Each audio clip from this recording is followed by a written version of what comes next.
Olá a todos, olá a todas e todes. Eu sou a Paty Durães, eu sou curadora de gastronomia da Feira Preta e da Casa Preta Hub. E eu estou muito feliz de hoje estar com essas mulheres maravilhosas aqui nesse painel. A gente vai conversar um pouquinho sobre veganismo, vegetarianismo e raça. A importância desse tripé, a importância da gente abrir os nossos olhares e os nossos pensamentos para essas questões, fazer essa conexão e difundir. Olá meninas, como vocês estão? Eu vou pedir para vocês rapidamente, em 5 minutinhos no máximo, se apresentarem, falarem um pouquinho do seu trabalho. Essa mesa está muito linda e diversa, porque a gente tem São Paulo, tem outros estados, e também porque temos veganas, temos não vegetarianas, eu acho que o que a gente tem mais em comum aqui é o fato de que para nós o vegetal ele é um ator principal, ele é protagonista nos nossos pratos e não apenas um coadjuvante, ele não é um acompanhamento, né? Então vou pedir para a Maíra começar, por gentileza, se apresenta, fala um pouquinho do seu trabalho. Então, eu estou super feliz, obrigada, Paty, pelo convite, estou muito feliz de estar participando desse evento. Então, como você falou, eu sou Maíra da Costa, eu sou sócia proprietária da Free Soul Food. A Free Soul Food é uma empresa que tem quase 5 anos aí no mercado e trabalha com alimentação natural. A gente tem muitas opções vegetarianas, veganas, mas eu pessoalmente não sou nem vegetariana nem vegana. A minha alimentação também é muito baseada em legumes, eu penso muito na qualidade do alimento, até muitas coisas que eu consumo até são veganas, porque eu tenho intolerância à lactose, mas eu ainda consumo carne no meu dia a dia. A minha mãe, ela é vegetariana, e ela está passando por um processo de transição aí pro veganismo, mas ela, por enquanto, ela é vegetariana. Então, basicamente, esse é o meu trabalho. Oi, gente, meu nome é Ellen Monielli. Eu sou de Natal, Rio Grande do Norte, eu tenho 21 anos e eu tenho um Instagram, uma página no Instagram chamada Ecofada, e lá eu falo sobre veganismo político, veganismo popular, antirracista, falo também um pouco sobre vegan washing, sobre alguns termos, e também faço essa disputa do veganismo como um espaço apenas branco e um espaço da elite. E é basicamente isso. E eu sou estudante de Relações Internacionais também. Excelente, obrigada, Ellen. Que legal saber que você está estudando Relações Internacionais. Eu sou formada em RI também. Eu sou a Suelen Maristela, eu sou a chefe da Matulas da Nega, que é uma empresa de gastronomia inclusiva. E aí, quando eu falo inclusive, é exatamente por isso que a gente trabalha com toda a questão, sim, do veganismo, sim, do vegetarianismo, mas a gente também trabalha com carnes, mas eu levo para as pessoas essa inclusão, né? De incluir os vegetais, os legumes, as folhas, as plantas, para o consumo, as frutas, para o consumo normal da vida, né? Que se perdeu, na verdade, né? Tem se perdido ao longo desses anos, com essa facilidade que a gente tem da comida na nossa mão, né? A comida é um toque, eu falo. E eu trabalho na Matulas da Nega, ela tem 6 anos agora, faz agora em dezembro. Eu tenho um filho que é alérgico a corante, então eu aprendi a reinventar a comida a partir daí, né? Já me preocupava muito antes, só que com essa condição dele ser alérgico a corante, a gente veio nessa imersão de buscar essa comida mais assertiva, eu falo, de acertar um pouco mais para a saúde. E aí a gente pensa na comida desta forma. A gente trabalha no geral sob encomenda, não tem um espaço físico ainda, então é sob encomenda, buffet personalizado a gente faz também, e aí é bem personalizado mesmo, para que incluam as coisas que a nossa proposta que a gente faz dos orgânicos, e também que atenda a necessidade de cada cliente. A gente trabalha com esse resgate ancestral de verdade. Oi, gente. Boa tarde, bom dia, boa noite. Não sei que hora vocês vão ver. Também quero agradecer pelo convite. Meu nome é Luciene Santos. Eu trabalho nas redes como Sapa Vegana E assim como a Ellen, eu falo de veganismo popular, veganismo acessível, eu falo de um veganismo que pense em pessoas não brancas, em pessoas pobres, e que respeite pessoas LGBTs também, enfim. Que converse com todas as outras questões, todas as outras lutas, né? Eu sou estudante de Direito, moro no Jaraguá, tenho 25 anos, já falei? Acho que sim. E é isso. Muito obrigada a todas por terem se apresentado. E é isso, comer é um ato político, né? Não dá para a gente dissociar as nossas escolhas das nossas visões de mundo, do que a gente quer para a gente, para os nossos filhos, para os que virão depois de nós e também para cuidar desses que aqui estão ainda, né? Deixo aqui uma pergunta que eu queria que a Ellen respondesse. Ellen, por que a gente precisa tanto de um veganismo preto? Então, quando se fala em veganismo, as pessoas elas geralmente associam aquilo à elite, a uma coisa que é majoritariamente branca, onde não se tem espaço para as pessoas negras. E até o movimento negro bate muito de frente com o veganismo, porque existe ainda muito racismo dentro do veganismo. A gente conhece pessoas, a Luciane conhece pessoas que sofrem racismo dentro do movimento e ter esse espaço tomado por pessoas negras e falar do veganismo como movimento preto também é muito importante, porque a gente precisa falar, colocar nossos debates também dentro do movimento.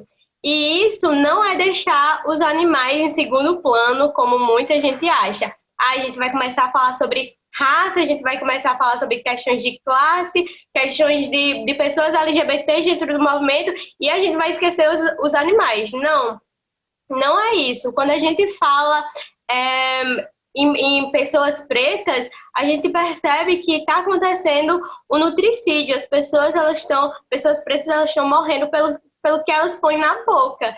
Então, é preciso chegar esse pensamento do veganismo, de uma alimentação de comida de verdade, sabe? Para as pessoas pretas, para que a gente possa fazer uma revolução acontecer pelos animais e por todas as pessoas. Porque quando a gente fala em alimentação popular, numa revolução, numa transformação, isso daí vai acontecer da base. E quando você vai ver a base é feita por pessoas pretas e majoritariamente pobres.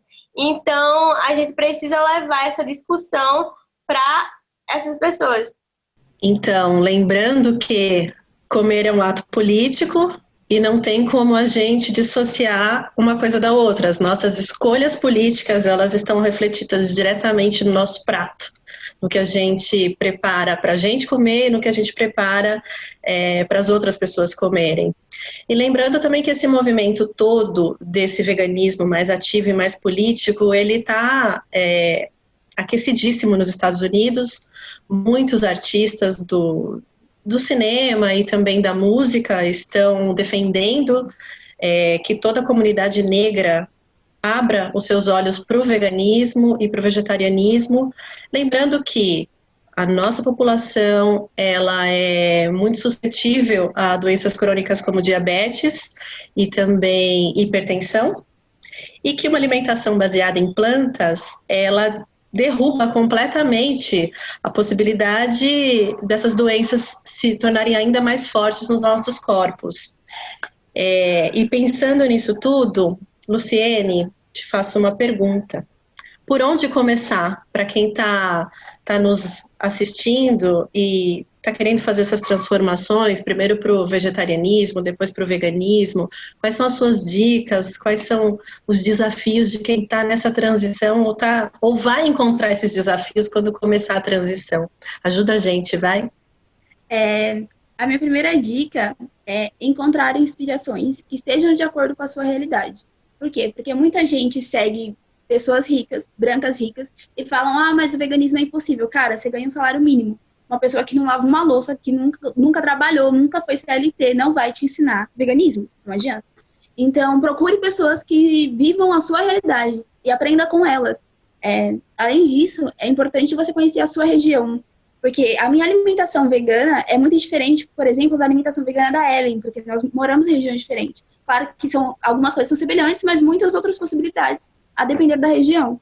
Então, assim, conheça o seu bairro, procure feiras, procure a horta, enfim, se informe mesmo, porque geralmente a gente conhece os fast food, a gente conhece lá o shopping, o mercado, o bar, não sei, essas coisas, mas a gente não conhece as feiras. Às vezes as pessoas não sabem onde tem feira no bairro delas. Tipo, muitas prefeituras disponibilizam no site mapas de feira. Então, tente dar uma olhada, procura se tem alguma perto da sua casa, uma que bata com o seu horário. E acho que para mim a principal dica é essa, assim, é tentar viver o veganismo dentro da sua realidade e procurar inspirações. Porque aí a gente pensa que a parte da alimentação vai ser mais difícil. Eu vou sentir muita falta porque eu amo queijo, eu amo bacon, enfim. Isso você consegue lidar, acredito eu, de forma muito mais simples, se você seguir esses passos, de se entender na sua região, de seguir pessoas que te inspiram e, assim, também fortalecer os seus motivos. É muito mais fácil você continuar em alguma coisa se você tem certeza que é aquilo que você quer, né? Então, por que você quer o veganismo? Por que você quer o vegetarianismo? E aí, aquela vontade de comer o bacon vai bater. E aí, você vai sentir o cheiro de churrasco. Se você mora com a sua família faz churrasco, você vai salivar. Então, assim, sempre fortaleça os seus motivos e sempre entenda a sua realidade. Acho que é um passo enorme aí para conseguir. Incrível, incrível. E a gente precisa muito fortalecer as feiras, né? Eu adoro essa sua fala, porque eu sou super da feira, sou super do mercado. Eu defendo muito que a gente tem que conhecer o entorno, tem que comprar localmente, tem que favorecer o pequeno produtor. E às vezes não tem feira, mas tem aquele terreno baldio e ali tem alguém que está plantando mandioca, está com umas hortaliças, está com umas ervas. Mandioca dá em tudo quanto é lugar, né? Então, independente dos estados, assim, mandioca é uma grande representação do nosso país. Vai ter mandioca sempre, ela é muito versátil, né? Vou aproveitar aí a versatilidade da mandioca, pedir para a Sussu falar para a gente como que começou essa sua relação com a cozinha, quem que cozinhava para você antes, por onde você começou, o desafio de se reinventar a todo momento, porque o seu filho tem a questão com o corante, ao mesmo tempo que ele está vendo ali na televisão aquele monte de comida colorida, e ele é uma criança, ele quer comer aquilo. Como é que você explica para ele que aquilo não vai fazer bem para ele e que você vai precisar adaptar, fazer um danoninho de inhame ou algo assim diferente, né? Inhame com morango. Então, também passa aí para a gente as suas dicas de versatilidade e conta um pouquinho como é que a cozinha te pegou. A cozinha, eu acho que ela tá em mim, nasceu em mim. De verdade, a minha avó é cozinheira, ela se aposentou trabalhando numa casa de família como cozinheira. Então eu cresci vendo a minha avó cozinhar. Tem uma outra tia também que cozinha para todos os irmãos até hoje. E aí quando eu falo para todos os irmãos, é que eram 13 irmãos, não eram 2, 3. Então eu sempre via comida em abundância. A minha família sempre cozinhou para muita gente. Então a cozinha ela sempre esteve ali. Eu sou graduada em marketing, foi minha primeira graduação, porque eu sempre quis ter a minha empresa. E não porque eu quero empreender, não, porque eu sempre pensei na cozinha inclusiva. Eu sempre reclamava de não achar orgânico, de não saber onde tinha orgânico, de não poder comprar em quantidade porque não tinha o CNPJ, sabe? E aí, por ter essas questões, eu falei, eu quero trabalhar na minha empresa porque eu quero trabalhar do meu jeito. E aí eu comecei efetivamente com a Matulas. Eu sempre vendia torta, vendia uns docinhos, bolo para as pessoas, mas eu sempre vendia com essa pegada. Esse bolo é de quê? Beterraba. Beterraba? Beterraba. Esse bolo é de quê? É cenoura. E a cobertura de chocolate? Não. É o de quê? Come aí, depois eu te falo. Eu fiz com banana. Então, assim, eu sempre brinquei muito com isso, sabe? E eu falo que eu não sou vegana, mas o veganismo, ele me mostra uns caminhos incríveis para trabalhar. Quando eu vendo as comidas e eu falo que é o mesmo preço que é a comida tradicional, as pessoas ficam chocadas às vezes. Nossa, mas não é mais caro? Eu falei, mas eu gastei menos, por que eu vou te cobrar mais caro? Se eu nem comprei a carne, não tem sentido para mim. Então, quando as pessoas elas são veganas e elas chegam até mim, elas chegam com, nossa, você pensa de verdade. Mas não é por pensar de verdade, eu penso no meu bolso. Porque quando eu vou comprar alguma coisa para o meu filho, que não sou eu que produzo, é um absurdo de caro. E eu falo, poxa, você nem usou conservante, cara. Você nem usou corante. Você não usou o mais caro e está me cobrando mais caro para produzir. Então, explicar isso para o meu filho, no começo, eu descobri ele tinha 1 ano. Então, acabou sendo um pouco fácil, abre e fecha aspas. Mas eu vivi situação de tias minhas darem refrigerante e falar, toma só um pouquinho que sua mãe não está vendo. Então, assim, eu tive que explicar para ele de uma forma muito radical. E a minha explicação é simples. Você come e você passa mal. Você gosta de estar no hospital? Se você gostar, tá tudo bem. Consome tudo que te derem. E daí a gente fica no hospital eternamente. E tá tudo bem. Então hoje ele tem 8 anos e se você oferece qualquer coisa para ele, ele fala, não, muito obrigado. Porque eu acho que tem corante. E aí, se ele acha que tem corante, ele já não aceita. Então os aplicativos de carro me deixam muito à vontade com isso, né? Que toda vez te oferecem uma balinha. Com criança, então... E aí ele fala, não, obrigado. Ah, mas essa bala é branca. Ele fala, mas o branco precisa do azul metálico para fazer. Então, assim, ele tem 8 anos, ele tem essa informação, né? Então, eu acho que essa construção, ele me ensina muito com essa questão. Porque por ele ser alérgico, ele tem essa restrição, ele mesmo pesquisa. Eu falo que eu tenho uma criança diferente, sim, das outras, porque o meu filho é o que você deixa ele... Mas posso entrar no YouTube? Pode, filho. Aí ele tá pesquisando a história do hip hop, ele tá pesquisando o porquê que o corante faz mal. Então, ele me ensina muito, né? Então, a comida, ela me traz esse retorno realmente por aprender todo dia. Aprender que tá ali, né? Isso que as meninas trouxeram de conhecer a sua região é um fato. Porque eu consumo orgânicos de Parelheiros, que não é aqui do lado da minha casa, mas é de Parelheiros, que produz para São Paulo quase que inteira. E também consumo a 5 quarteirões da minha casa, que tem uma produção gigantesca de banana, que eu não sabia, até começar a vender comida vegana. Então hoje eu consumo apenas comida orgânica, porque o veganismo me trouxe isso. Sabe, eu conhecer as meninas, e eu falo que eu vou tietar, assim, eu sou muito fã.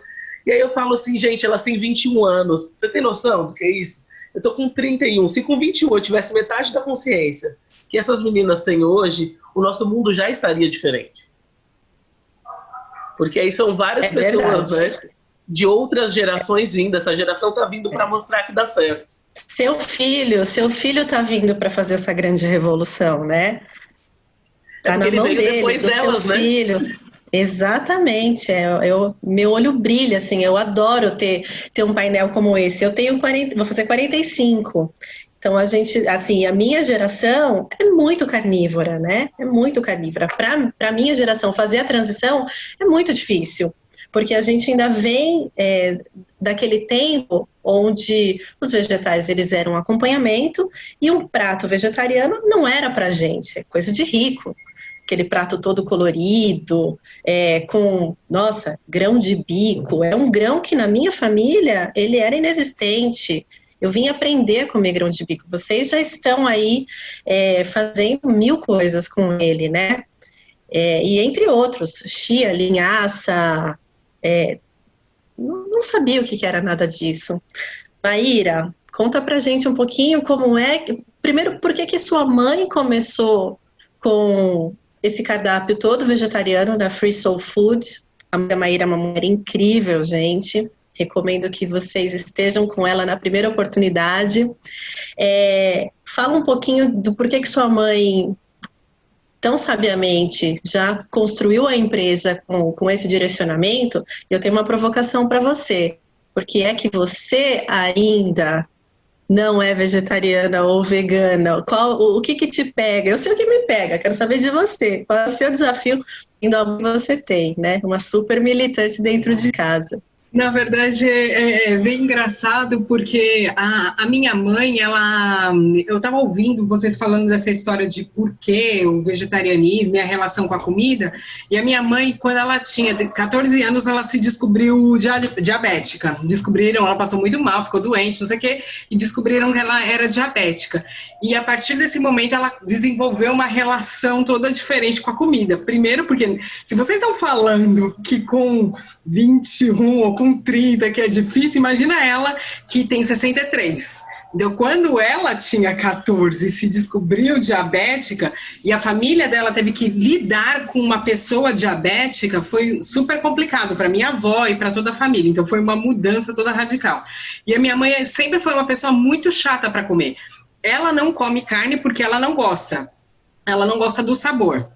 E é engraçado que ela criou, tanto eu e minha irmã, eu era aquela criança que comia brócolis, que gostava eu sempre gostei muito de legume e verdura. Eu, na verdade, quando era bem pequena, eu gostava das férias, porque nas férias eu ia para casa da minha tia e comia batata frita, porque na minha casa não tinha batata frita. Minha mãe, ela era super radical, refrigerante, essas coisas não tinham. Então, eu acho que isso ajudou a nossa alimentação, a minha alimentação particularmente, ser melhor. E quando a minha mãe veio e a gente pensou na Free Soul Food dessa forma, foi porque a gente sempre pensa, as pessoas têm essa ideia e associam, não sei porquê, que a alimentação para negros é uma alimentação gordurosa, é uma alimentação com muito sal, que isso é comida de verdade. E é engraçado que se a gente pensa na nossa ancestralidade, a gente está relacionado a raízes, a fruta, a verdura. E eu sempre penso muito nessa questão do nutricídio, que eu achei muito importante quando vocês trouxeram isso, porque a gente pensa que o genocídio ele acontece o tempo todo. Nos matam os nossos corpos diariamente e matam a gente também pela forma e as nossas escolhas em relação à alimentação. Então, eu acho que isso, e quando a gente trouxe essa alimentação, a gente pensa muito nessa alimentação mais natural. Então, pensar menos abre pacote, mais pega da natureza. Então, pegar alguma coisa mais saudável. E aí, pensando mais especificamente na minha alimentação, eu tive uma experiência, eu acabei, durante o período da minha vida, eu morei fora do Brasil, e eu nunca fui uma pessoa de consumir muita carne. Eu não consumo muita carne, nunca consumi muito. E foi muito engraçado, porque quando eu fui morar na Itália, a carne é muito cara, e as pessoas lá não consomem tanto. Eles têm uma visão, e é muito engraçado que aqui a gente está pensando, eu achei legal a Suelen falar de consumido pequeno, mais até do que consumir orgânico, consumido pequeno. Lá na Itália eles tinham muito essa ideia do quilômetro zero, então e eu voltei para o Brasil, e quando comecei a Free Soul, eu vim influenciada por essas coisas, porque lá eles falavam muito, e eu vivia muito essa coisa de pensar no pequeno, mais do que ser orgânico. Comprar do vizinho. Então, aqui na Free Soul, a gente sempre está buscando hortas que sejam hortas urbanas, coisas assim, porque a gente acha que isso, além de ser um fortalecimento de uma cadeia próxima, assim, nossa, a gente pensa que é algo que ajuda na questão da cidade, tem uma série de questões por trás. Mas aí, pensando muito em mim, eu não consumia muita carne. Quando eu fui para a Itália, diminuí ainda mais o consumo, porque lá não tinha, eu nem gostava da carne que tinha lá disponível. Mas hoje, eu vou ser honesta, carne vermelha eu não ligo, frango eu também não como pouco, mas eu amo peixe. E, na verdade, eu amo salmão. Eu tenho essa coisa, eu amo salmão. Eu sei que é caro, eu consumo pouco, até por conta do preço e tudo, mas é uma coisa que eu tenho essa coisa. É uma coisa que para mim é difícil. As outras coisas eu não ligo, até porque o leite muito, por causa da minha problemas de saúde, de intolerância à lactose, muita coisa eu não consumo, às vezes eu acabo consumindo, penso em outras formas. Mas uma coisa que eu achei muito importante, que a minha intolerância, ele me trouxe um olhar diferente para a alimentação e me deu a possibilidade de descobrir novos sabores. Porque eu tinha muitas coisas que eu tinha preconceito. Eu olhava batata doce, batata doce. Ou olhava uma série de coisas. E aí, quando eu me descobri intolerante, eu dei a possibilidade de descobrir um monte de sabores, que às vezes eu não gosto de um jeito, mas que eu posso gostar de outro. E não limitar as coisas. Exatamente. Lembrando que as meninas aqui dão receitas maravilhosas, fazem fotos incríveis dos pratos, assim, que dá uma vontade louca de comer. As pessoas acham que vegano passa fome, né? Não. Vegano não passa fome, não. Suelen falou uma palavra aí que eu amo, que é abundância. O reino vegetal, ele tem uma abundância gigantesca. A gente precisa realmente ser mais curioso, ser mais criativo, ser mais corajoso para fazer outras receitas, para fazer umas substituições.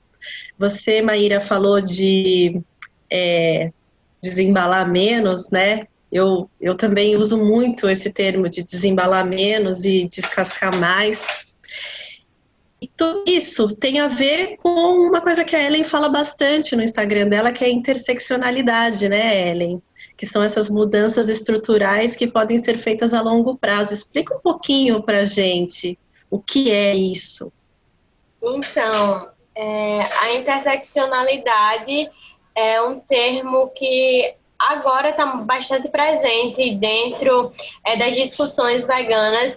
É você olhar o movimento, saber que o movimento ele é transversal, que vai atingir várias pautas. E aí a questão do especismo vai estar ligada com a questão de classe, vai estar ligada com a questão de raça. E todos esses debates, de uma hora, vão se encontrar. Então, não tem como eu acabar com a exploração animal sem também pensar em acabar com a exploração humana.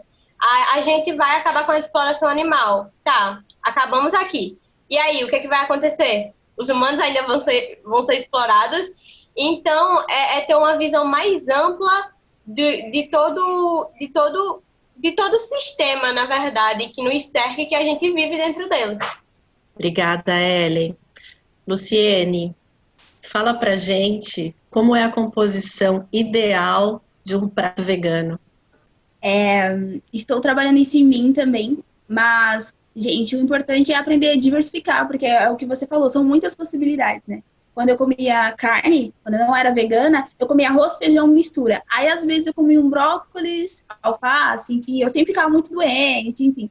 E aí, quando eu me tornei vegana, eu percebi que são muitas possibilidades. Muitas possibilidades. Então, quando a galera me procura falando o que eu como, eu sempre falo, tipo, aprenda a variar. Vai na feira, vai procurar grãos a granel, principalmente aqui em São Paulo a gente chama de casas do norte, vai conhecer os grãos. Tem muito grão, muito tempero que eu só descobri depois do veganismo, tipo sementes, fazer leite com semente de girassol, fazer receita com lentilha, eu odiava lentilha, e lentilha é uma delícia.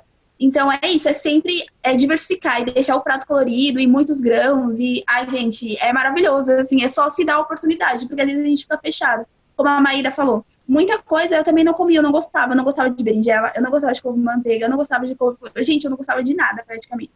E aí, quando eu me tornei vegana, eu falei, bom, eu vou ter que comer, porque eu vou me tornar vegana pelos animais e eu preciso sobreviver. E aí eu dei a oportunidade, ainda estou nesse processo, porque algumas coisas eu tô aprendendo a gostar ainda, sei lá, beterraba. Estou nesse processo de aprender a gostar, mas estou aberta a gostar. Então, experimenta, sei lá, faz um suco, assa, cozinha, taca tempero, não sei, sabe? E coloca um monte de tempero. Para de achar que tempero é só aquele industrializado. Para de achar que vegetal não precisa de tempero, tem que temperar. Porque você pega a carne e você taca um monte de tempero nela. E a carne é uma delícia. Aí você vai lá, cozinha o chuchu, coloca um sal e fala, putz, o chuchu é ruim. Por que será, né? Então, assim, quanto mais diversificado, e quanto mais você temperar, e quanto mais você se der essa oportunidade de ser criativa, mais vai te agradar e mais você vai querer conhecer o veganismo, o vegetarianismo. Obrigada. E lembrando que tempero não é só sal, né? Tempero são as ervas, são as especiarias, que eu recomendo que, assim, abre tudo, vai colocando e vai testando. É uma comida gostosa, ela não necessariamente é aquela comida cheia de óleo. Eu amo fazer vegetais, eu sou a louca da grelha. Grelha e chapa, eu jogo tudo lá e deixo o fogo agir, assim, eu não sou gastrônoma, não sou formada em gastronomia, mas trabalho há muitos anos ao lado de chefes, então a gente vai aprendendo um pouquinho. E tem o que é chamado aí na química dos alimentos, que é a reação de Maillard, que é quando as altas temperaturas fazem com que os vegetais soltem os seus açúcares, então fica aquela coisa maravilhosa, uma cenoura caramelizada. Eu te recomendo, Luciene, que você faça isso com beterraba. corta ela, põe ela na grelha ou na chapa, assim, bem forte, porque ela vai ficar crocante por fora, cremosa e docinha por dentro. Joga um salzinho, umas ervas, um azeite e você vai ressignificar a beterraba. Suelen, dá uma dica pra gente, uma receita sua, super assim, verde. O que você faz para o seu filho que ele ama? Deixa a sua dica para quem está se aventurando e precisa de uma receita fácil, barata, acessível e, acima de tudo, muito saborosa. Olha, eu indico banana sempre, para qualquer coisa. Banana, porque assim, eu trabalho com uso total integral do alimento e meu filho é louco da banana, assim, de verdade. Então, assim, banana não falta na minha casa, nem na casa da minha avó, que mora na rua de cima. E minha avó, ela tem uma restrição muito grande com cascas. E aí eu posso falar porque minha avó não tem rede social. Então, assim, quando ela não sabe que é de casca, tá tudo bem, ela consome. Se ela sabe, ela não consome. Então, eu sempre indico banana para todo mundo, porque banana é democrática, né? Não posso falar mais que banana é barato, porque não tem nada mais barato nesse país, mas a banana é democrática, ainda dá pra gente comprar sem sofrer, dá pra você fazer doce salgado com ela. Então, você usa ela inteira, inclusive a casca. Então, meu filho, ele adora sardinha de casca de banana. Ah, mas você tá falando sardinha e não tem o peixe aí. Mas é para dar realmente uma referência. Porque justamente esse trabalho de quando compor o prato, de o que eu como agora, é muito você associar para a pessoa o que ela está comendo. Para ela entender como ela compõe aquele prato. Então, eu sempre falo aí, a banana, você pode fazer o que você quiser com a banana. Dá para você fazer hambúrguer, dá para fazer almôndega, dá para fazer a sardinha, dá para fazer muqueca, dá para fazer cookie, dá para fazer doce. Então, assim, compra uma dúzia de banana e fala, vou dividir no meio, vou fazer metade doce, metade salgado. Você faz inúmeras receitas. Para quem mora com pouca gente, ou mora sozinho, ou se tornou vegano em casa ali, ó, sozinho, todo mundo ainda não, compra banana. E aí você se vira com as suas bananas e você faz prato para a semana inteira. Eu fiz esse desafio e super funcionou. Quem tiver dúvida em receita, quiser alguma coisa. A Maíra também, a dona Janete fez uma receita um dia desses. Foi de que ela fez? Foi de carne de banana, não foi? É casca. Ela fez carne louca de banana. Carne louca de banana. Então, assim, eu acompanho de verdade a galera, viu? E a gente tem receita que tá aí muito fácil. Excelente. Maíra, primeiro queria ressaltar o quanto é importante que pessoas negras sejam donas dos seus próprios negócios. E o quanto eu admiro você e sua mãe por terem a Free Soul e por estarem aí nessa luta. Eu sei o quanto é difícil empreender no nosso país, o quanto isso custa, e por conta desses custos, os negócios ficam na mão dos herdeiros e não na nossa mão, porque infelizmente é muito raro alguém como você em que os pais já são donos do próprio negócio, né? Então você tem aí uma riqueza na sua mão e que lindo que você está segurando a peteca do lado da sua mãe e fazendo o negócio crescer e se manter no nosso país. Fala um pouquinho aí dos desafios pandêmicos para a gente, como é que vocês estão tocando, assim, primeiro que vocês já trabalham com um nicho de mercado que é super especial, super delicado e não é tão popular, né? É diferente de uma empresa que está aí fazendo uma comida que é mais convencional e que consegue atingir todos os mercados, vocês estão mais segmentadas, né? Fala um pouquinho como é ser uma mulher negra empresária pra gente, inspira quem está nos assistindo. Olha, eu agradeço muito todos os elogios, mas realmente é muito desafiador. Primeiro que a gente, sem colocar essa questão do gênero e da raça, você pensar em trabalhar com alimentação saudável, eu primeiro tenho que passar num processo de convencimento. As pessoas precisam ser convencidas que o meu produto vai ser bom, porque ela já parte, eu digo que o meu principal concorrente é a desconfiança, porque todo mundo acha que comida saudável é ruim. Então, na cabeça das pessoas comida saudável igual a ruim. E eu, não. Então, a gente adotou muito essa coisa de ter uma comida muito bonita, de entregar no vidro, de ter muita coisa charmosa para poder convencer as pessoas. E a forma que a gente adotou foi muito interessante, porque fez com que, primeiro, todos os valores que a Free Soul Food ela traz, então de trabalho com uma alimentação saudável, pensar nessas questões do uso integral do alimento, de pensar em usar embalagens que sejam biodegradáveis, de contratar mulheres negras, mulheres imigrantes, isso fez com que as empresas nos encontrassem. Então a gente começou trabalhando, fazendo delivery de comida pronta, mas a gente o ano passado estava trabalhando exclusivamente fazendo eventos corporativos. Então, isso foi uma coisa muito boa que fez com que a empresa tivesse um crescimento muito interessante. Foi um ano muito bom, 2019, para a gente. E a gente estava na expectativa de um 2020 fantástico. E a gente fez muitas parcerias nesse crescimento e tudo mais, para poder conseguir manter e crescer. A gente fez bastante parceria. Então, esse primeiro ponto. A segunda coisa que você trouxe, antes até de falar dos desafios específicos de 2020, ia falar que ser uma mulher e ser uma mulher negra administrando um negócio é super complicado, que muitas vezes eu tenho que convencer o fornecedor que eu sou a dona da empresa. Entende? Não é nem o cliente, é o fornecedor de que eu sou a dona. Então, essa desconfiança. E uma outra coisa que eu acho que, assim, eu sempre, e vou dizer para sempre, assim, acesso a crédito é primordial, porque quando você pensa para poder iniciar o seu negócio, para você crescer, você precisa conseguir acessar crédito. E a gente sabe, não preciso nem dizer aqui todas as coisas, e todo esse processo histórico que faz com que a gente impeça, ou quando você vai no banco, mesmo tendo um histórico, mostrando que a sua empresa já existe, que fatura, que acontece, que faz, mas mesmo assim você não tem esse acesso ao crédito.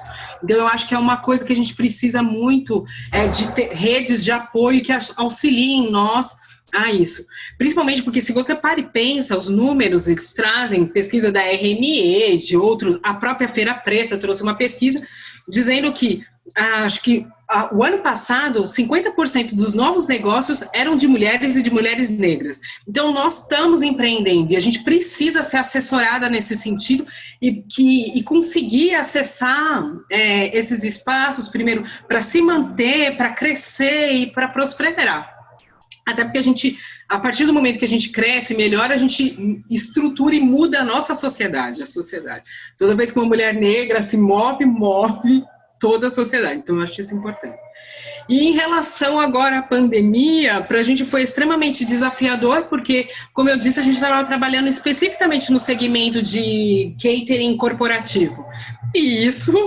ele foi a primeira coisa, as viagens foram super impactadas e depois o segmento de eventos, então não preciso nem dizer o que aconteceu. E o que eu acho que fica a lição para a gente, nesse momento, foi que a gente não pode nunca achar que o jogo está ganho. Então, não pode achar que achou uma receita e que ela vai funcionar para todo sempre. Mas que a gente tem que estar sempre se reinventando e pensando em possibilidades. Então, a gente já definido, sei lá, pensado na nossa persona, pensado em estratégias de marketing, uma série de coisas definidas e que a gente teve que reavaliar e tentar mudar de uma forma muito rápida, ágil. Então, pensar em formas de... estar mais presente online, de oferecer novos produtos que estejam alinhados com as novas necessidades do cliente. Então, eu acho que isso foi muito importante que a gente teve que fazer nesse momento. Obrigada, querida. E falando em redes sociais, esse movimento da juventude negra, vegana, vegetariana nas redes sociais está belíssimo. Muito obrigada a vocês por esse trabalho incrível que vocês fazem. Tenham cada vez mais consciência de que vocês têm assim, a capacidade de atingir o mundo com a fala de vocês. Que lindo que vocês já estão super preparadas para se apropriarem desse lugar, né, desse espaço. E um espaço que nos foi negado por muito tempo, esse espaço de fala, esse espaço do vídeo, do microfone. E a rede social, com todos os seus poréns, ela tem isso de maravilhoso, que é essa abrangência. Então, continuem, tá lindo, tá bacana, tá maravilhoso. Esse trabalho de vocês me trouxe até vocês, trouxe a Feira Preta até vocês. Eu não sei qual é a história que vocês têm com a feira, ou se não tem história nenhuma diferente da Maíra e também da Suelen. Falando de crédito e falando de capacitação, quero também enaltecer o trabalho do Afrolab Gastronomia, que é uma incubadora que está aí firme e forte há muitos anos, ajudando afroempreendedores a se capacitarem cada vez mais, a olharem para os seus negócios com esse olhar de business, com essa vontade de falar de dinheiro. A gente tem que perder o medo de falar de dinheiro, o dinheiro também é para a gente. Infelizmente, o nosso tempo aqui está acabando, eu vou pedir para vocês deixarem uma frase, assim, a sua frase sobre alimentação, ou sobre veganismo, sobre vegetarianismo. Se você só tivesse o direito a uma frase, qual seria, Luciene?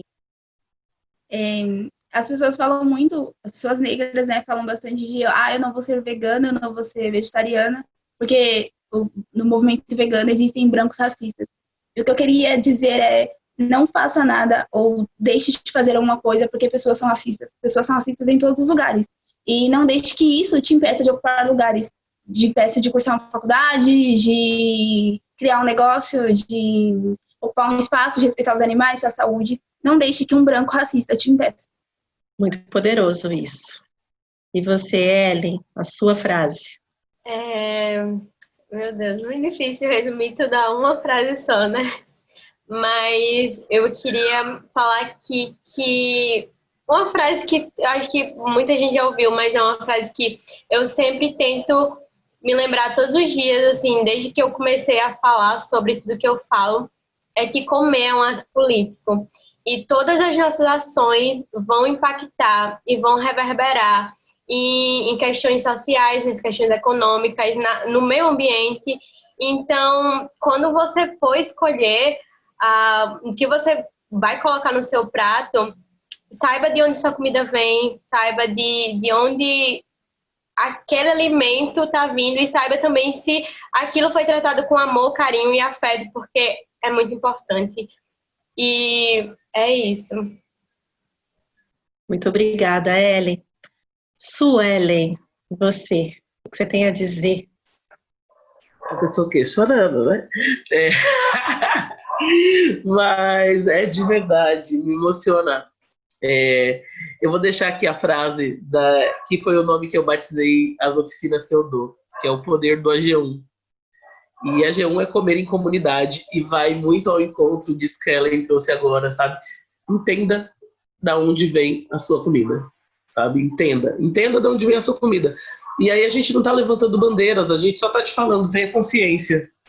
Então é essa frase que eu falo, tenha consciência do que você está ingerindo. E se a gente é o que a gente come, presta atenção no que você está comendo. Eu adorei esse da Suelen, que a gente é o que a gente come. Eu fico pensando sempre que comer é muito mais do que você simplesmente nutrir o seu corpo, mas tem toda uma coisa muito afetiva. Então, porque você te lembra os cheiros que lembram a infância, ou que lembra algum momento importante para você. Então, eu penso sempre muito no respeito. Como alguma coisa que te respeite, que faça bem para você. E a gente pensar que a gente tem que atingir, eu quero mais pessoas negras ficando velhas, entendeu? E saudáveis, entende? Saudáveis, a gente precisa disso, de garantir a nossa saúde. Então, comer de uma forma que te respeita e garanta que você viva mais, que a gente chegue, sabe, tenha longevidade. É isso. Difícil não se emocionar com essas falas e com vocês maravilhosas, né? E com essa possibilidade da gente estar aqui agora falando sobre alimentação. Muitíssimo obrigada a vocês por estarem aqui, por aceitarem esse convite, por compartilharem muito do conhecimento de vocês. Para quem curtiu muito esse papo, para quem ainda tem dúvidas, quem precisa de ajuda, eu, Paty, coloco todas elas à disposição de vocês para continuar essa conversa por mensagem. Sigam essas mulheres incríveis, devorem esse conhecimento, devorem essa sabedoria, e a gente precisa estar vivo, a gente precisa estar bem, a gente precisa estar consciente, com o cérebro oxigenado, bebam água. Muito obrigada, gente. Beijo para vocês. Acompanhem toda a programação da Beira Preta, que está incrível. Até a próxima. Beijos.